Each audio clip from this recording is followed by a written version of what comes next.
That's like me having 2 pints and laying flat on the floor after getting knocked out. There ain't no last dance. First things first, guys, I want to thank William Hill for setting this up. I'm talking to one of my friends, somebody I look up to, an absolute elite athlete, Mr. Anthony Joshua, whose fight next is up against Alexander Usyk. So who was the best player that you played with in your time playing? Obviously, Cristiano is just like ridiculous. Even back in the day? Yeah, well, when he joined us, he was a baby, yeah? But the way his intelligence to grow and his desire, and again, his obsession to get better and his desire to be the best was just relentless. I've never seen anything like it. Just a man possessed to get to the top and would do anything to get there. What can I learn as an athlete with like characters of trying to get better at what they do? I think you've got to be brave. I think people never ever talk about Cristiano's bravery. Mm-hmm. He was brave to take risks, where I mean, he comes over to another country. Yeah. He was brave to remain the person that he was.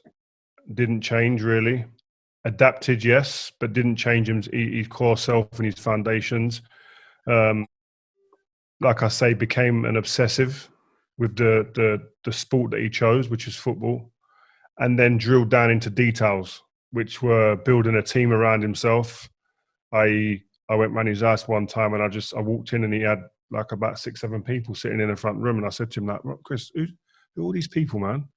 He was like, oh, do you know what? That's like my masseuse, my personal masseur, my nutritionist, my doctor, my physio, like my chef. So he had all these people, and back then, no one was doing that in our game. Yeah. So like he was a visionary in that sense. He knew what it was going to take, and if people were laughing at him for doing extras at one time, by the time he got to World Player of the Year, they were saying, I'm going to copy that. That's what I find interesting. That goes back to being brave then, because when you have that vision, it doesn't always sit right with everyone, because it's like, why has he got all this bloody extra physio for?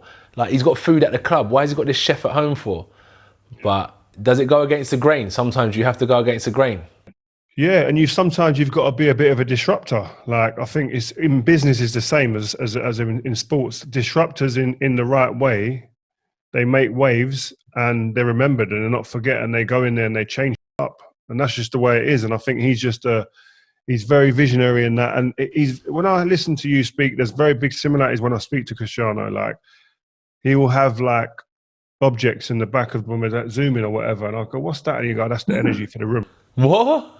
Like mad stuff, like for the energy of the room and stuff like that. And I'm like, rah, this guy is just different. He's just looking for every little detail that's going to enable him to, like, listen, he does mad stuff. He'll send me a picture or something, and he's like doing like deep water recovery sessions in the sea. And he drove like 2 hours to get there when he was in Turin. Yeah. Like he's just, other people are at home or they're out at dinner or something like that. My man's just looking for that extra edge.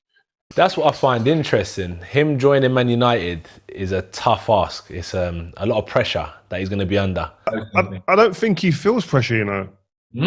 I don't think I think he expects it now. I rate it. That's pressure straight away. He's put on himself. He's not dodging that question. No, I've come here to win trophies. If I don't, it's a disappointment. Yeah.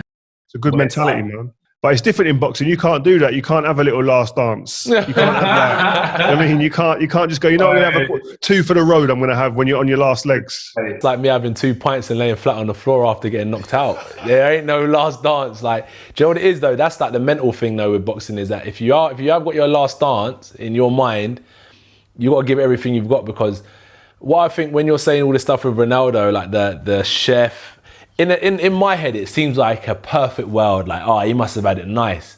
But it's because when you face that adversity, you've lived in like discomfort, putting yourself at every advantage that you can. So when you're in adversity, you can pull yourself out at the last minute. So for me, it's like hearing all that stuff. I'm not looking at it like, oh, he lived a happy life. He had a chef, he had a masseuse. He just knew how tough it was, and he wanted to pull himself out of them tough times. So he went the extra mile. So being great doesn't seem like it's all luxury. It's having to keep on going that extra mile time and time again.